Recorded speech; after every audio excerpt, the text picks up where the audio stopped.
Bonjour à tous, alors aujourd'hui je suis très heureux parce que j'ai un ami qui m'a accompagné dans mon aventure Vivez vos rêves au Sénégal à deux reprises. Il est sénégalais d'origine, il est grand, il est fort, il est beau. Euh, Alpha Diallo, merci d'avoir accepté cette interview. Merci beaucoup. Mais il a dit que je suis son ami, mais moi je suis son frère. C'est mon On est frère. vraiment des brothers.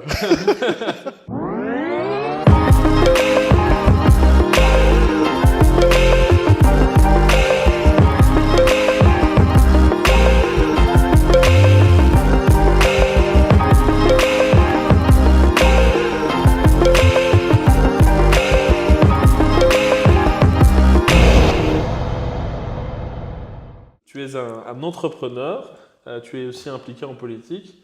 Alors pour les gens qui ne te connaissent pas, est-ce que tu peux te présenter, expliquer un petit peu ton parcours, d'où viens-tu et qui es-tu? Merci de m'avoir donné l'opportunité de pouvoir me présenter. Ce n'est pas quelque chose qui est facile à faire. Parce que surtout quand on a plusieurs casquettes. Oui. Donc moi je vais faire une présentation un peu basique, donc je vais commencer par le début. Oui. Mon nom complet c'est Mamadou Alpha Diallo. Je suis né à Rufisque. Où j'ai eu l'occasion d'aller d'ailleurs. L'occasion d'aller 2 fois. Hein. 2 fois, tout à fait. Et donc j'ai 35 ans. Donc je suis né dans une famille de 9 personnes. Donc je suis le 7e enfant.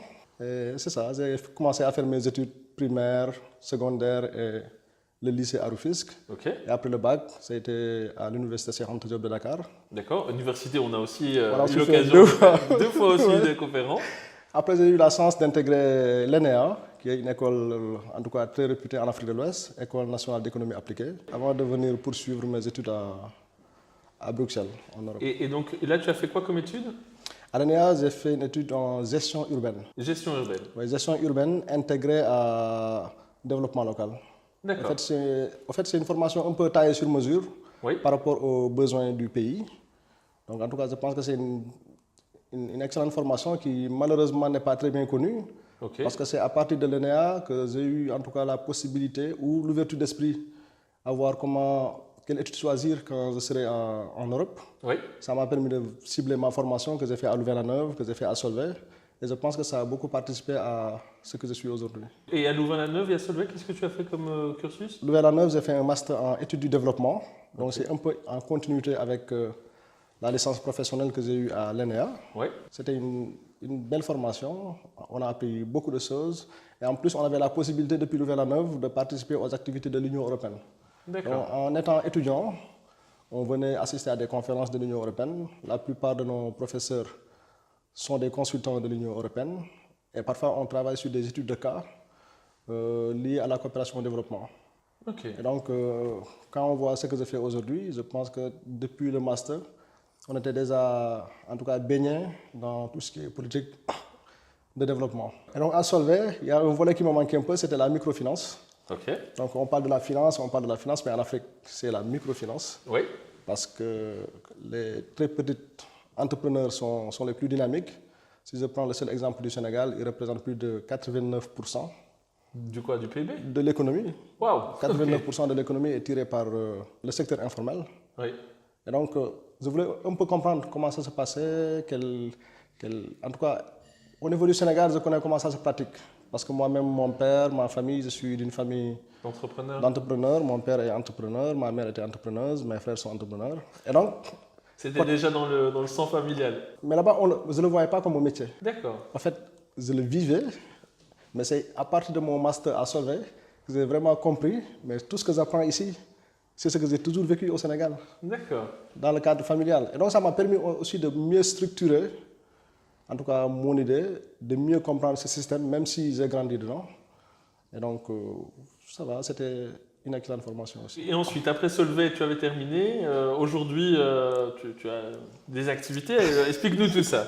Aujourd'hui, depuis 2015, j'ai créé une société de consultance qui s'appelle Africaped. C'est une société de conseil en investissement qui est basée à Dakar.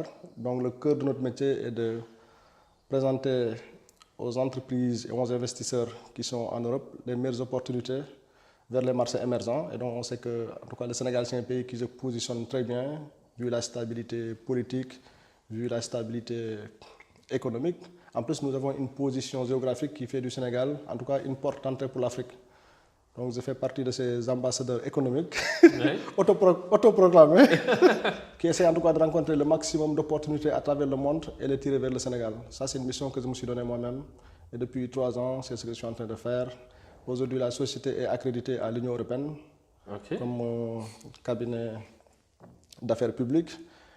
À chaque fois, s'il y a des opportunités ou des possibilités d'inviter mes partenaires locaux du Sénégal à participer aux activités de l'Union européenne, je l'ai fait. Depuis 2015, je l'ai fait. Et cette année, nous avons fait une première expérience, c'était de faire l'inverse, c'est-à-dire organiser une mission économique sénégalaise à Bruxelles. Ouais. Donc, donc, nous avons osé. Et du 4 au 8 juin, nous l'avons réalisé. Et d'ailleurs, je profite de l'occasion pour te remercier d'être venu au dîner de gala du 4 juin au Cercle de Lorraine. Et on avait besoin de ça. On avait besoin de montrer qu'il y a une Afrique forte, il y a une Afrique capable de saisir ses opportunités partout dans le monde. Moi et d'autres personnes de manière individuelle, nous le faisions depuis des années. Oui. Et c'était important pour nous de venir avec une délégation. Et c'est un challenge qu'on a pris. Au début, c'était une idée folle. Et aujourd'hui, on l'a réalisé et je suis très content. J'en profite aussi pour remercier mes partenaires. Monsieur Youssou Ndour qui a accepté d'être le parrain de l'événement. Tout à fait, que j'ai eu l'occasion de voir et d'entendre, un grand monsieur. Oui, donc c'est un très grand monsieur. En tout cas, il n'a pas hésité depuis le début à nous faire confiance. Il a accepté de nous écouter, de nous suivre. En tout cas, il nous a donné toutes les cartes pour réussir cette première expérience. Et donc, je pense que c'est important.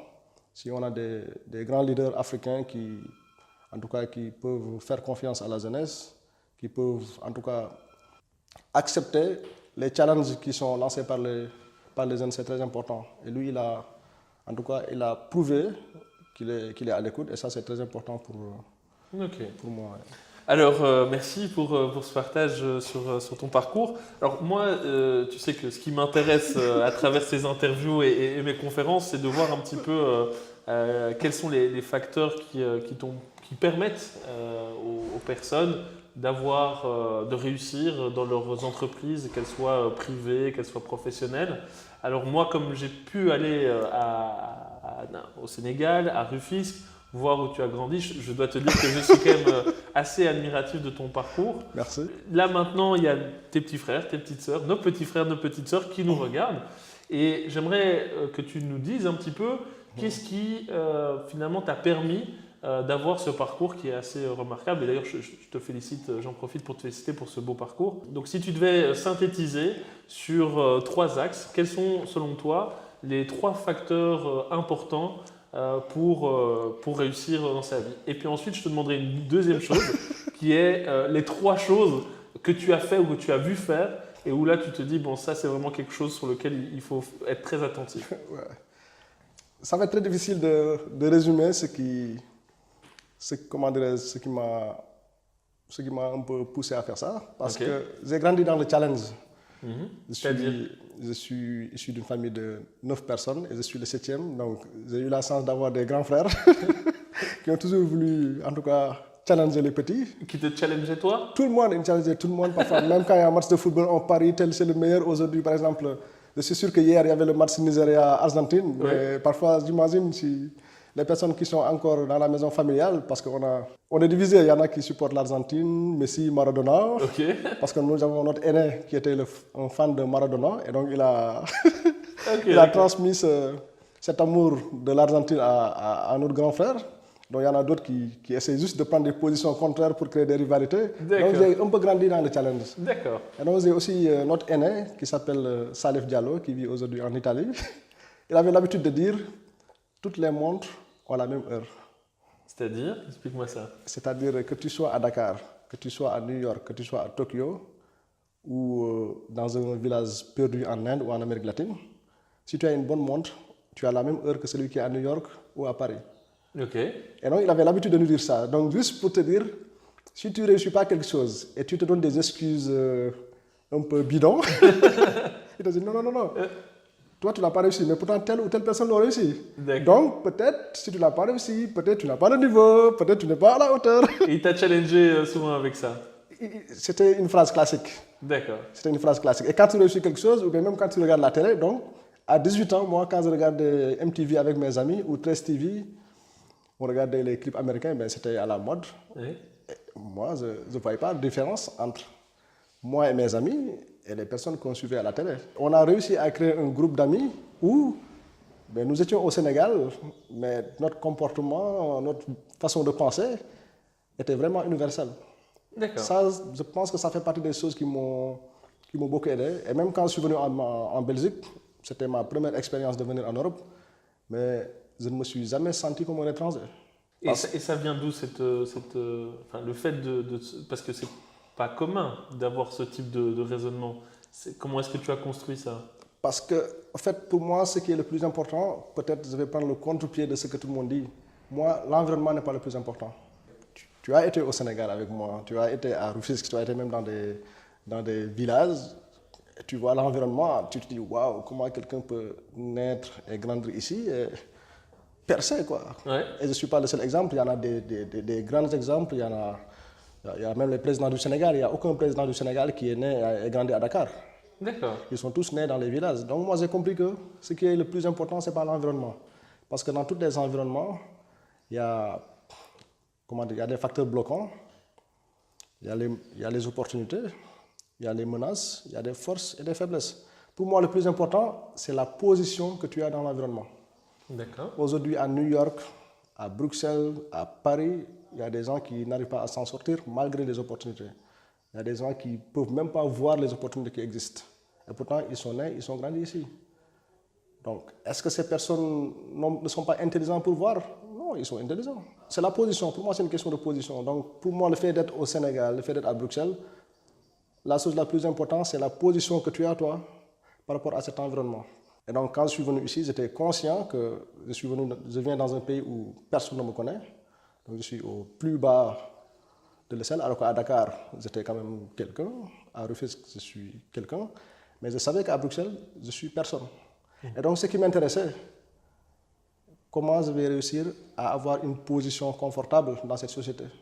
Et donc, ça m'a permis d'observer, de classifier les forces et les faiblesses de cet environnement, les hommes ou les femmes qui incarnent les pouvoirs, que ce soit pouvoir politique, que ce soit pouvoir économique, que ce soit pouvoir de leadership. En segmentant la population dans mon environnement, et par rapport à mes objectifs, je pouvais déjà tracer un chemin. Et donc ça, c'est un travail méthodique alors que tu as fait. Peut-être c'est inné, peut-être c'est naturel en moi, mais partout où je suis, ce que je vois d'abord, c'est que j'observe. Je suis dans un environnement, j'observe, et ce qui m'intéresse, c'est ma position dans cet environnement. Ce n'est pas l'environnement en général, ça peut être très pauvre. Par exemple, on peut se donner l'exemple en Afrique. Il y a beaucoup de pays qui sont très pauvres, et pourtant tu trouves les plus grandes sociétés du monde. Ouais. Comment se fait-il une grande société du monde puisse avoir l'opportunité ou l'intérêt d'aller se mettre même dans un pays en guerre? Ouais. Parce que lui, il ne voit pas l'environnement. Il voit Il voit l'opportunité et la position qu'il peut occuper dans cet environnement. Ouais. Et moi, je me dis, en quelque sorte, je fonctionne comme ça. Et donc, observation de l'environnement. Dans cet environnement, voir quelles sont les forces et les faiblesses et voir au niveau des individus quelles sont les personnes qui ont du pouvoir politique, qui ont du leadership, etc. Et comment toi te positionner par rapport à cet environnement. Ouais. D'autres choses qui ont contribué à ta réussite, ton parcours? C'est aussi la formation, je dirais. Parce qu'il ne suffit pas seulement d'observer, il ne suffit pas de comprendre. Déjà, pour observer et comprendre, tu dois être outillé, tu dois avoir une formation qui te permette de faire ces analyses. Il faut aussi être formé. Il faut savoir sur quoi on parle. Il faut savoir de quoi on parle. Il faut être intéressant. Intéressant, tu veux dire toi vis-à-vis de l'autre, c'est ça? Pas moi vis-à-vis de l'autre, mais ce que je porte, mon projet vis-à-vis de l'autre. Toutes les grandes personnes du monde, c'est des personnes comme nous. C'est des personnes qui continuent à avoir des rêves. C'est des personnes qui continuent à avoir des défis. Ouais. Donc, comment ils nourrissent leurs défis? Comment avec qui ils comptent s'allier pour atteindre des objectifs, même s'ils sont déjà très grands? C'est parce que ces personnes sont intéressantes vis-à-vis d'eux. Donc, moi, très tôt, j'ai compris que ce n'est pas rencontrer Abraham qui est intéressant. Abraham, il peut faire des conférences, il va rencontrer 3000 personnes. La semaine suivante, il fait encore une conférence, il rencontre encore 3000 personnes. Donc le fait de rencontrer Abraham, prendre une photo, saluer, pour moi, ce n'est pas intéressant. Ce qui est intéressant, comment je peux attirer l'attention d'Abraham?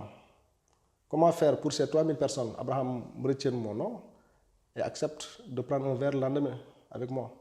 Donc je dois vraiment lui parler de quelque chose qui lui parle lui aussi. Ce que tu as très bien fait Oui, d'ailleurs. de toucher à son intérêt. Oui. C'est comme ça que je suis. Donc, il faut être bien formé pour pouvoir analyser, mais il faut aussi avoir de l'intérêt. Oui. Et quand je dis intérêt, ce n'est pas seulement être opportuniste, non. Mais donc, c'est faire en sorte d'être une opportunité pour les autres. Pour les autres, ok. Ouais, c'est ça, c'est bien comme ça. Ok, non, je suis assez d'accord avec toi. C'est clair que c'est un facteur important. Et je souligne encore ce que tu as dit qui est pas mal. C'est vrai que tout le monde a des rêves et que finalement, en étant une opportunité, tu permets à l'autre de nourrir son rêve. Et donc, ça lui donne envie de rentrer en lien avec lui. C'est bien ça, hein? C'est bien ça, oui. Ok. Et en plus, ça te donne une autre opportunité encore. On ne te voit plus comme un petit, même si tu es petit. Même si tu es un jeune entrepreneur, même si tu as 35 ans, Ouais. tu peux être un conseiller d'un président. Ouais. Aujourd'hui, si on voit Emmanuel Macron et les personnes qui sont autour de lui, c'est tous des personnes de notre génération. Comment ces personnes ont réussi à faire ça? Parce qu'ils ont des défis et des opportunités pour les autres qui sont tellement élevés que tout un peuple a accepté de les faire confiance. Tout à fait. Donc moi, quand je rencontre même un roi, je vais essayer d'être important pour lui, d'être intéressant pour lui. Et le message, c'est clair, c'est avec moi, tu peux gagner. gagner. Ouais. Et ça me permet à moi aussi de gagner. Donc, deuxième conseil, hyper intéressant. Non, mais c'est vrai. Donc, être une opportunité pour les autres et indirectement, grâce au fait d'être une opportunité pour les autres, y gagner aussi dans l'échange. Ouais. Encore un conseil? J'ai parlé de la formation qui est très importante. Pour moi aussi, chaque personne, tu dois aussi avoir des valeurs. Ok. C'est très discutable parce que les valeurs de tel ne sont pas les valeurs de l'autre. Mais il faut porter des valeurs. Il y a des choses que tu peux accepter. Il y a des choses sur lesquelles tu ne dois même pas attendre pour les faire parce que ce sont tes valeurs. C'est comme on a fait ensemble. Moi, à chaque fois, je cite notre rencontre. On s'est vu à une conférence. Le lendemain, on a pris un verre à l'hôtel Sofitel. Oui. Et pourtant, directement, je dis, OK, moi, je pense que ce serait intéressant que tu fasses ça en Afrique. Je pense que, en tout cas, l'impact, c'est beaucoup plus grand si on le fait en Afrique. Je n'étais pas obligé de faire ça. Même moi, je ne sais pas pourquoi je l'ai fait. Parce que c'est aussi des valeurs que je porte. À chaque fois, quand je vois quelque chose qui marche pour moi, quelque chose qui peut être une opportunité pour l'Afrique, de manière naturelle et spontanée, j'essaie de le tirer vers l'Afrique. Donc ça, c'est des valeurs que je porte. Toi aussi, tu portes ces valeurs. Tu pouvais dire en Afrique, waouh, qu'est-ce que je vais faire en Afrique? Moi, je suis très bien à Bruxelles, mes affaires fonctionnent très bien. Mais le fait d'accepter ces défis, c'est parce que toi aussi, tu es une personne qui porte des valeurs.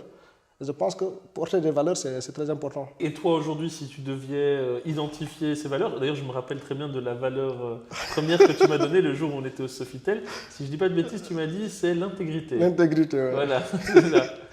Et donc, voilà. Mais donc, c'est l'intégrité? Oui, moi. C'est toujours l'intégrité, ça peut changer, j'imagine. Moi, en tout cas, l'intégrité, ça a une place très élevée en moi. D'accord. Ouais. Très bien. Je pense que si tu n'es pas intègre, tu n'es pas entier. Et si tu n'es pas entier, tu peux rien réussir, quoi. Même si tu le réussis une fois, tu ne peux pas le refaire une deuxième fois. Je crois que c'est toujours plus facile de refaire que de faire.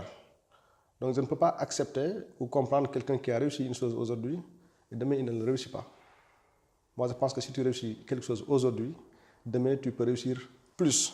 D'accord. Parce que c'est plus facile de refaire que de faire. En tout cas si ça vient de toi. Si ça ne vient pas de toi, oui, c'est normal que tu le réussisses aujourd'hui, demain tu échoues, après demain tu échoues encore. Mais si ça vient de toi, ce que tu as fait hier, tu peux le refaire aujourd'hui et faire même plus. Donc l'instruction, l'environnement, avoir une stature par rapport à l'environnement, la position. Être une opportunité pour les autres. Ouais. D'autres conseils pour nos petits frères, nos petites sœurs? Parce que je suis sûr qu'ils seront nombreux à nous regarder, à regarder attentivement l'interview d'Alpha Diallo. Est-ce que tu as encore un dernier mot, des conseils à faire? Parce qu'après on va passer à ceux à ne pas faire, mais ceux à faire. Quels seraient... Moi, je pense que j'ai fait un très grand résumé. Donc, je dirais, pour un peu synthétiser, oui. C'est comme une personne. Nous avons une tête, nous avons un cœur et nous avons une âme. Et donc, je dirais, la tête, pour moi, c'est tout ce qui est connaissance. Il faut remplir sa tête, il faut étudier, l'éducation, il faut se former. Ça, c'est pour remplir la tête, mais ça ne suffit pas. Il faut avoir un cœur. Donc c'est la passion, c'est l'amour de ce que tu fais. C'est ce que tu appelles les tripes. Il faut avoir un cœur. il faut avoir un âme. L'âme, pour moi, c'est les valeurs.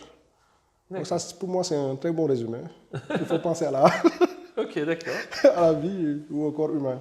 Et maintenant, quelles sont les erreurs que tu as pu commettre toi-même ou que tu as vu commettre et où tu te dis, bah, aujourd'hui, si je devais le refaire, je ne recommencerai pas de la même manière. Même si, enfin, il ne faut pas vivre dans le regret, mais aller avec le regard, la sagesse de tes 35 ans. Mais pour moi, c'est... Est-ce que je peux même appeler ça des erreurs? Parce que quand on sait que même dans les erreurs, on apprend. Bien sûr. Donc, et on ne peut pas modifier l'histoire, on ne peut pas changer sa vie et son parcours. En tout cas, ce qui est fait est déjà fait. Mais des erreurs, ben, tout le monde en commet, surtout quand on est jeune. Moi, je pense que j'ai un peu le défaut de mes qualités. J'ai de l'audace, c'est ça qui me permet de faire ce que je fais aujourd'hui, c'est ça qui me permet de rencontrer des personnes, en tout cas, très, très bien placées. Et quand je viens vers eux, je ne viens pas en admirateur ou en fan, non, je viens, comme j'ai dit tout à l'heure, en quelqu'un qui est une opportunité pour lui. Oui. Donc ça aussi, parfois, ça peut être... Il y a aussi le revers de la médaille. Parfois, ça peut être un défaut. Parce que tu peux... Comment dirais-je? Tu peux ne pas bien évaluer ton projet. Tu peux, en tout cas, parfois se suffire à toi-même. Mais c'est normal, si tu n'as pas de précédent, si tu n'as pas... En tout cas, si tu fais un métier qui est un peu spécial, un métier où il n'y a pas beaucoup de modèles, il n'y a pas beaucoup de références, c'est toujours très difficile pour le premier qui le fait à faire des erreurs. Et moi, j'en fais tous les jours. Ok. Ok. Donc ça, c'est ça. Mais ça veut dire que tu sous-évalues parfois la difficulté, c'est ça? Oui, parfois je sous-évalue la difficulté. Ouais. Ok, très bien. Donc maintenant, tu le fais moins. Tu réfléchis plus avant de te lancer, c'est et ça? surtout que maintenant, je suis marié aussi, donc... Tu as plus de responsabilités. Je peux risquer ma vie, mais je ne peux pas risquer la vie de ma femme. Donc, donc faites attention. Donc ça, c'est première chose. D'autres points? D'autres points, c'est de penser qu'on va changer le monde. D'accord. L'autre difficulté qu'on a, j'ai eu la chance de rencontrer M. Rebrab, qui est la quatrième fortune du continent africain. On s'est croisé à la Commission européenne, il est algérien. Et c'est un monsieur qui achète aujourd'hui des sociétés en France, en Italie, au Portugal. Et il est algérien. Il m'avait dit qu'il faut avoir une vision large. Il faut avoir un projet mondial. Mais il faut commencer très petit. Il me l'a dit il y a 1 an. Mais quand il m'a dit pourquoi ça m'a parlé, parce que je l'ai vécu.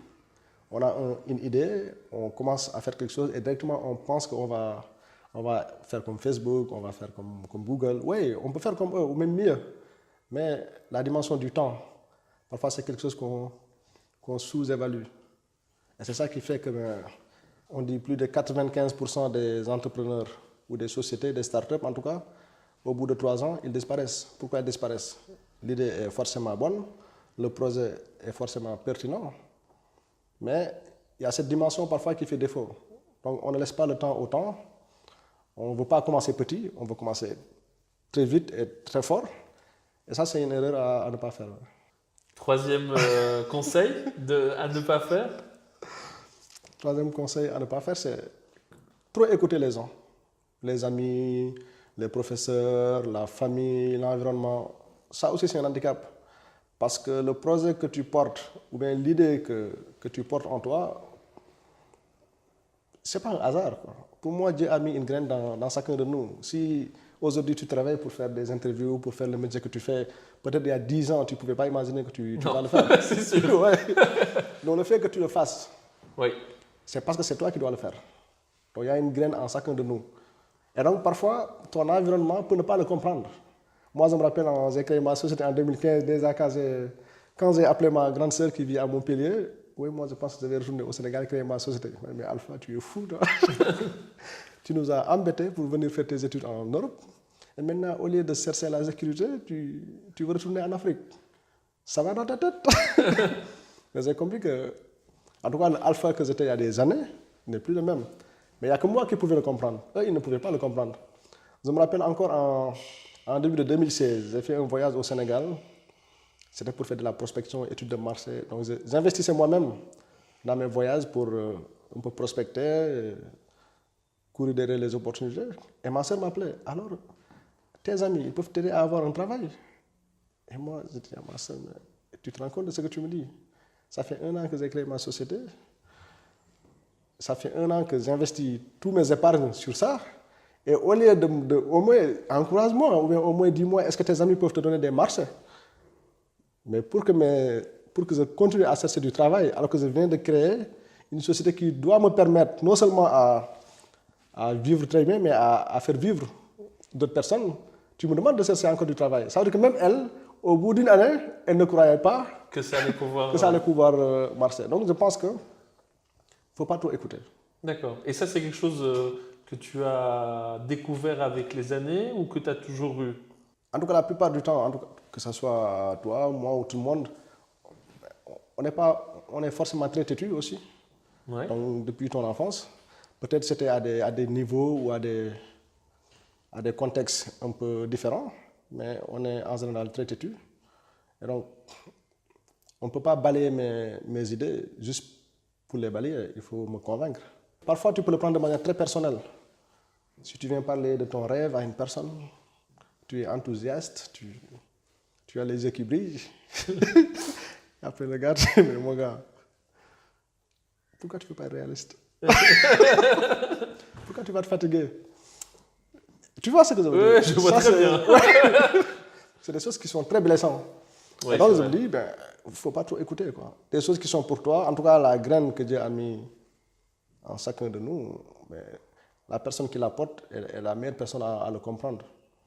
Et donc je pense qu'il ne faut pas trop écouter les gens, il faut plutôt être avec des personnes qui ont vécu la même chose, avec des personnes qui peut-être ont eu la même histoire. Eux, ils pourront le comprendre et ils pourront te conseiller. Et je pense que pour le faire aussi, il faut sortir de son environnement, comme tu dis, la zone de confort. Ouais. Il faut sortir de cet environnement pour pouvoir accéder à ce genre de contact aussi. Parce que c'est normal, tu es dans un environnement, les personnes avec qui tu es, ils connaissent que les choses que tu connais. Vous avez à peu près les mêmes idées, vous avez la même philosophie.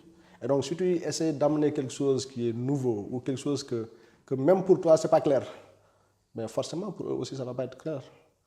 Donc, pour pouvoir mieux développer cette idée, il faut aller voir d'autres personnes qui peut-être ont une histoire pareille et qui pourront le comprendre. Donc, il ne faut pas trop écouter la famille, les amis. Ouais, quand ils t'applaudissent, oui, ça c'est bien. Mais quand ils te disent comment tu dois vivre, comment tu dois faire ton travail, non, il ne faut pas, quoi. Ok. Et en Afrique, nous sommes des champions. C'est vrai? Ouais, moi, même jusqu'à présent, parfois je croise une personne. Eh ouais, je vois ce que tu fais, c'est intéressant. Mais ce serait mieux si tu le fais comme ça, quoi. Ouais. Il essaie à donner des conseils alors qu'il ne connaît même pas le nom de la société. D'abord, il commence par te demander qu'est-ce que tu fais exactement. Et pour moi, ce n'est pas une question valable, quoi. Il y a un site internet, il y a Facebook, il y a LinkedIn, il y a les vidéos, il y a les interviews, il y a l'interview d'Abraham. Il y a beaucoup d'outils et d'éléments qui peuvent permettre à cette personne de comprendre ce que tu fais avant de pouvoir discuter et te donner des conseils. Donc, on commence par te demander ce que tu fais et on va vite commencer à, oui, si tu le faisais comme ça serait... Mais j'ai remarqué qu'en Afrique, et puis je crois qu'aussi en Europe, hein, l'environnement est quelque chose... mais j'ai remarqué que en Afrique, l'aspect communautaire et l'aspect regard de l'autre était très très fort. C'est ce que j'ai remarqué en étant à Dakar. C'est vrai, le regard de l'autre, c'est la vie en communauté, quoi. D'accord. C'est la différence entre la vie occidentale où c'est l'individu qui prime. En Afrique, c'est plutôt la communauté. Donc, ta personne, tu dois sacrifier ta personne au profit de la communauté, au profit du... Et quand je dis communauté, c'est famille, amis, voisins, c'est large, quoi. D'accord. C'est bien, hein, parfois, si ça ne va pas, c'est très bien. Par exemple, on est solidaire en tout cas, c'est ça qui permet à l'Afrique aujourd'hui de vivre. C'est cette solidarité. Mais parfois aussi, ça pèse si tu veux innover ou si tu veux, en tout cas, prendre des initiatives qui ne sont pas habituelles. Là, ça pèse beaucoup. Oui. Parce que il faut convaincre à tout le monde que oui, tu as raison, quoi.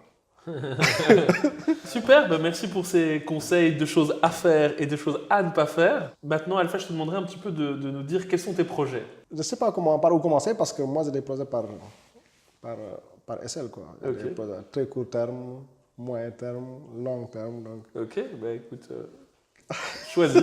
Tu peux faire le tout, uniquement le court, le moyen ou le long, c'est à toi de voir. Le projet court terme, c'est de renforcer ce que je suis en train de faire.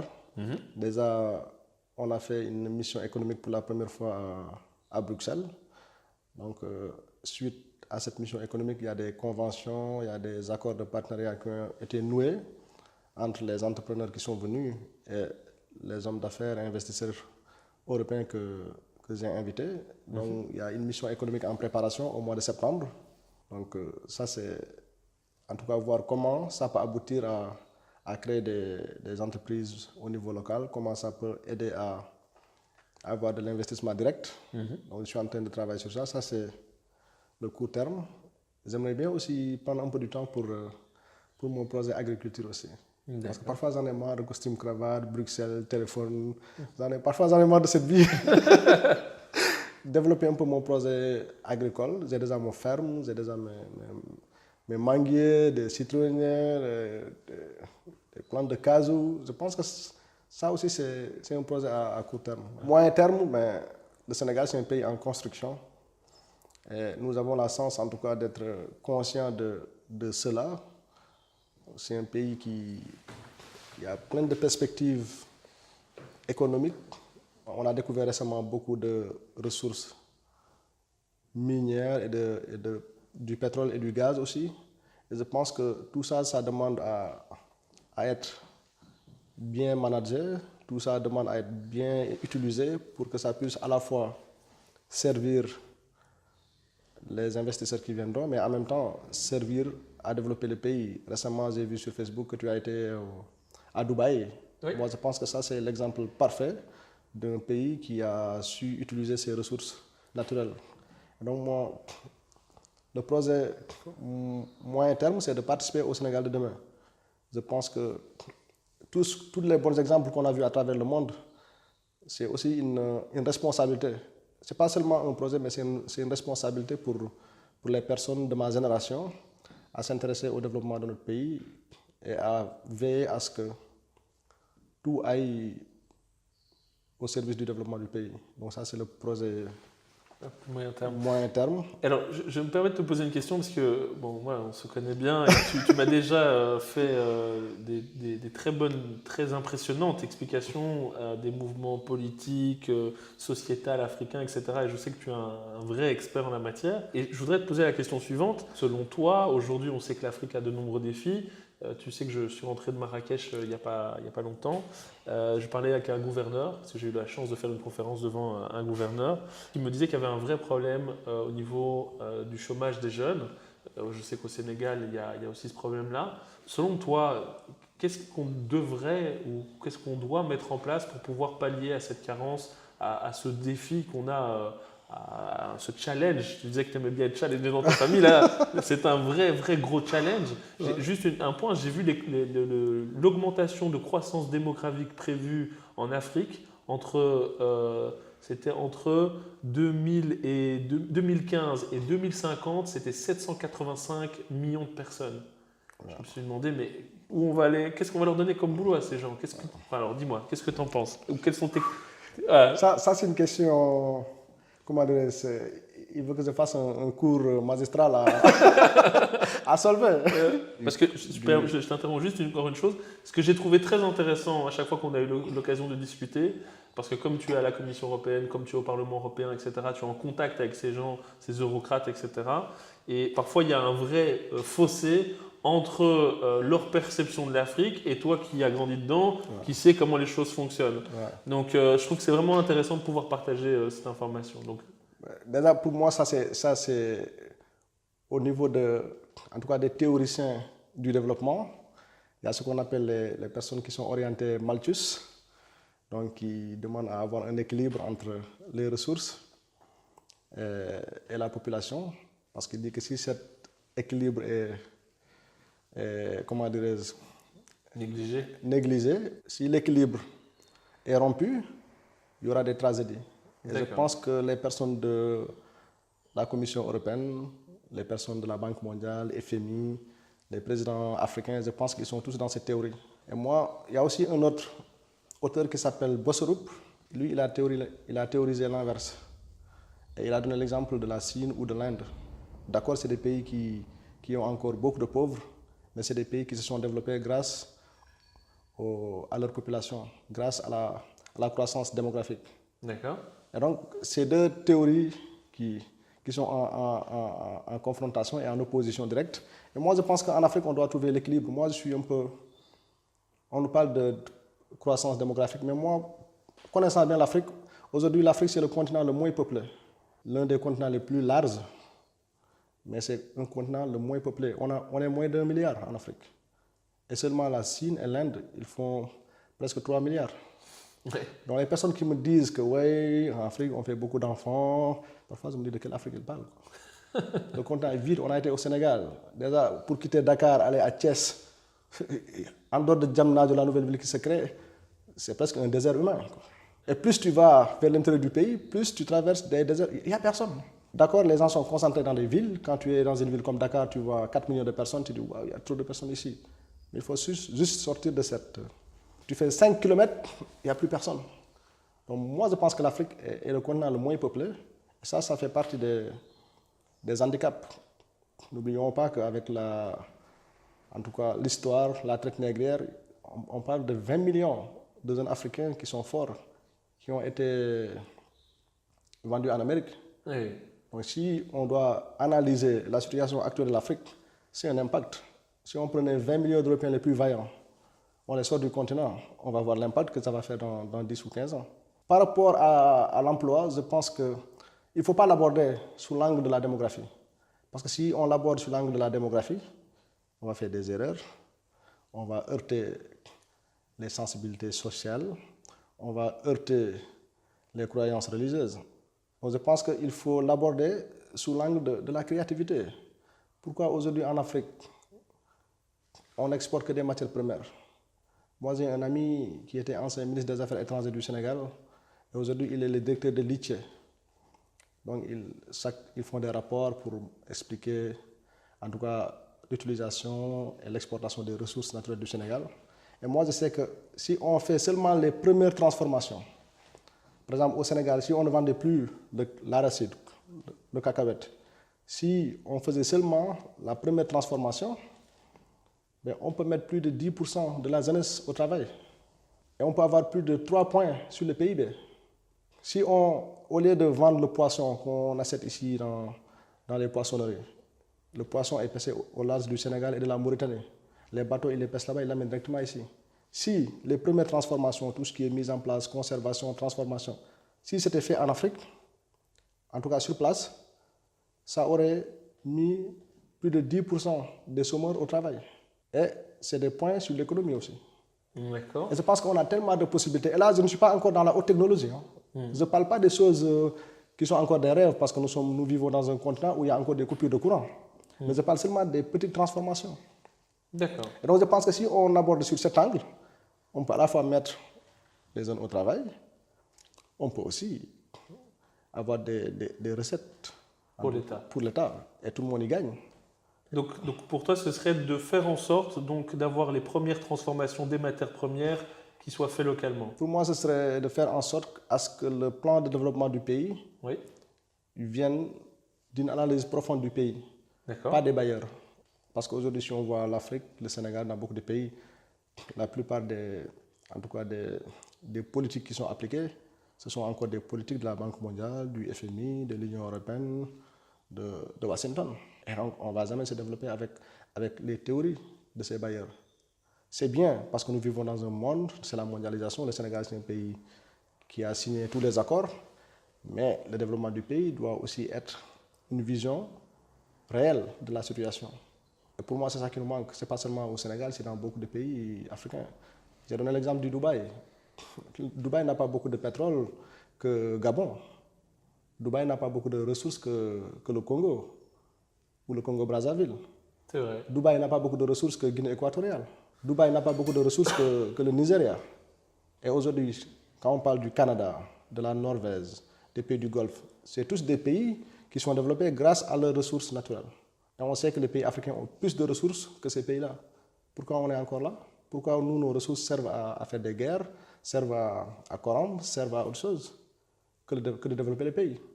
Parce que les théories qui sont mises en avant pour ces ressources ne répondent pas aux défis nationaux.